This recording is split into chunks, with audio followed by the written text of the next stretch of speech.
Unaingia hospitali kama hospitali ya baba yetu. Huko ni hali mbaya. Tuna kwenye hali gani? Wewe subiri hapo. Subiri hapo. Usichafue. Usichafue. Kwamba yeye ndo kwanza kushikwa na uchungu eti. Yes, mbona hivyo? Rudi. Rudi huko bwana, mimi sitaki kelele. Pole tu.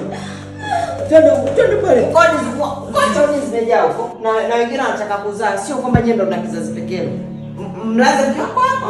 Nesi, msaidie mke wangu. Kile mbona kwa hivyo Nesi? Msaidie mke wangu. Yeye mna uchungu pekee. Nesi, tusaidie. Mbona kwa hivyo lakini? Kwanza mke wake bado. Inabidi afanye mazoezi, uchungu bado. Huyu tayari huyu. Wewe mwanangu, usinifundishe kazi. Unanifundisha kazi. Unanifundisha kazi. Hebu toka nje. Toka nje. Hizi odi ni za wanawake. Sitaki mwanaume humu ndani.